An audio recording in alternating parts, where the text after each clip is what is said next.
over-provision of negative externalities is a market failure. Over-provision of goods that are demerit is market failure. So today, we need to talk about how government will try to correct market failure, but leads to government failing also. So that is what government failure is about. So here I wrote, markets may fail. They may under-provide public goods. They may over-provide private goods that have negative externalities.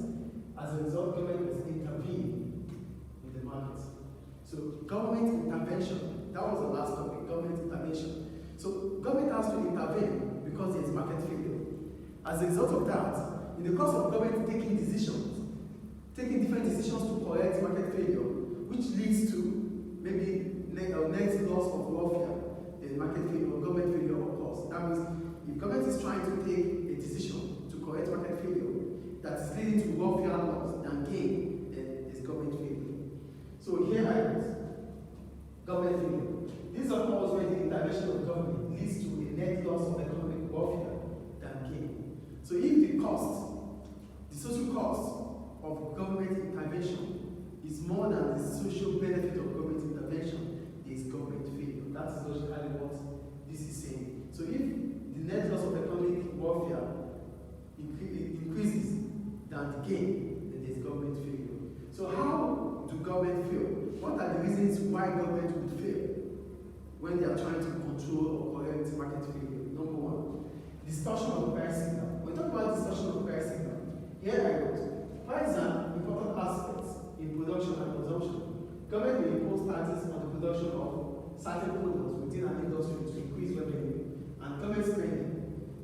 To increase revenue and government spending. This increases the cost of production. This increases the cost of production in such industry. And consumers might have to buy at a higher price. If government is trying to increase taxes in one industry, for example, let's say the agricultural industry, if government is trying to increase taxes in the agricultural sector as a result of trying to spend on maybe on the educational sector, it means that the cost of production for those in the agricultural sector would rise. And if their cost of production rises, what happens?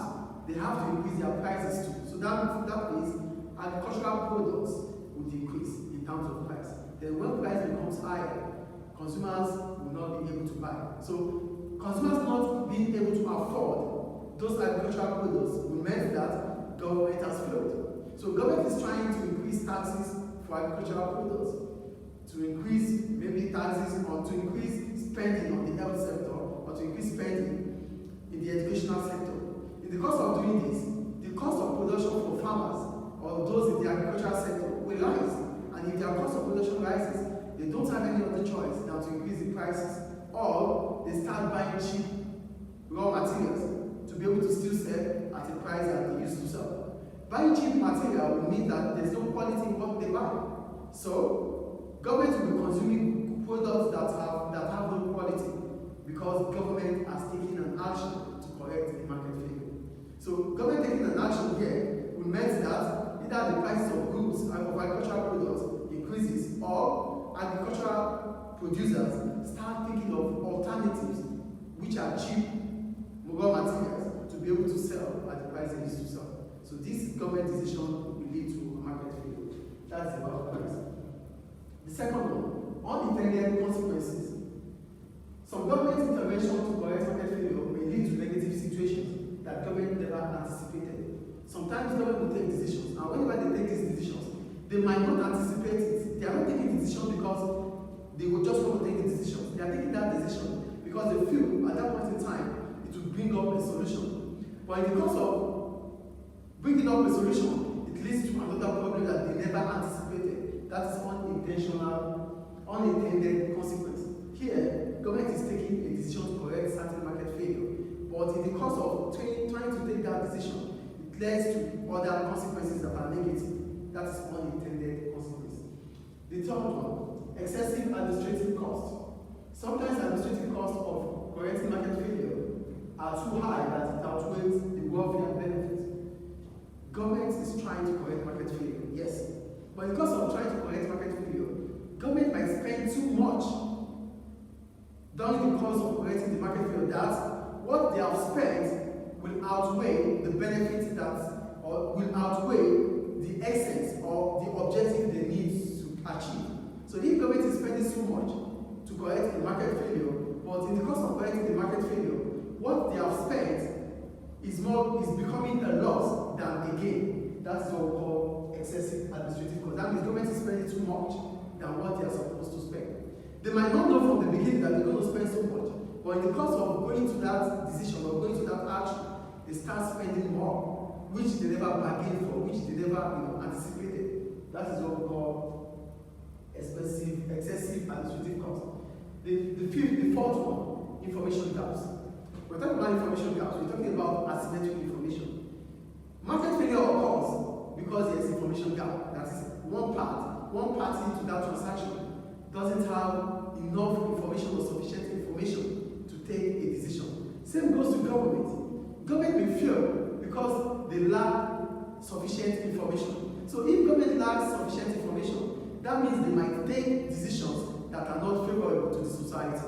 So government lacking information will mean that government will take decisions, a wrong decision that is going to affect the situation. So government information failure or information gap is also a reason why government might fail. So what I'm saying in essence is government needs to take decisions.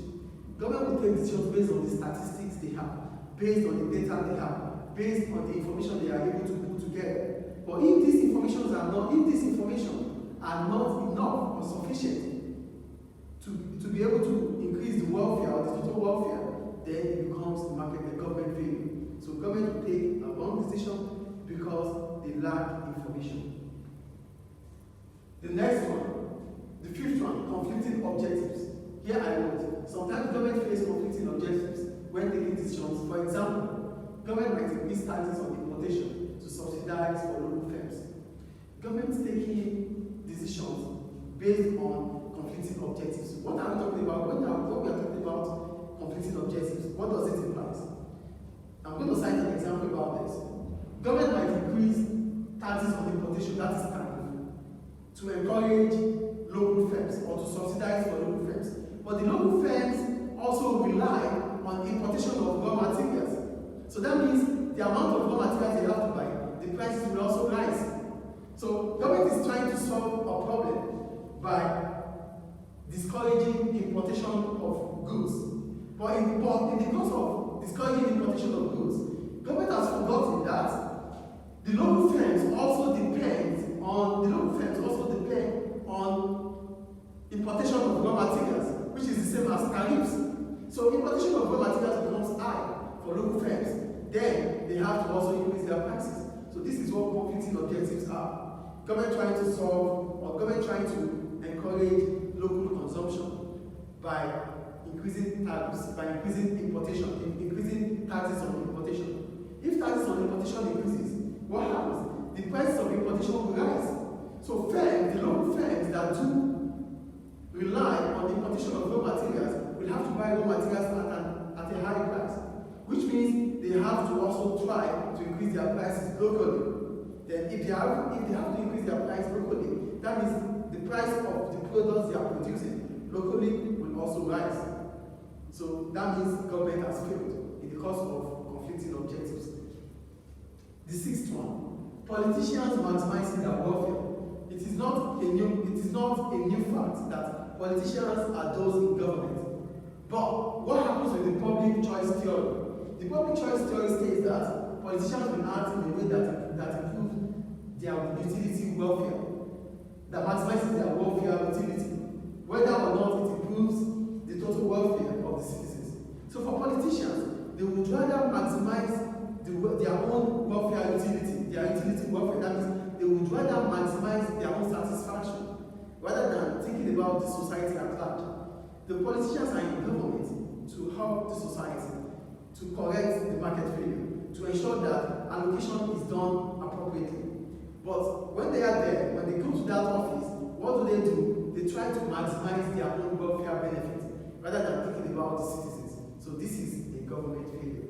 And the last one, market versus government failure. We're talking about market versus government failure. Market failure has already occurred. That is why government is taking charge. So in the course of government interventions that leads to a welfare loss that gain will mean that government also was failed. So look at what I wrote here. Since the market already fails, government must ensure it intervenes. But in the course of intervention, welfare loss increases, then government failed. So in the course of government trying to intervene in the market, in the course of government trying to intervene to correct market failure, government taking decisions, those decisions government take has led to a welfare loss that gain, then government also failed. So as market can fail, government can also fail. So government would fail based on distortion of price, signal, unintended consequences, excessive administrative costs, information gaps, conflicting objectives. These are reasons why government can also fail. So to correct market failure, government must intervene. And if they are intervening, they must also have deep knowledge, deep information, good information, tangible information to be able to correct the market failure.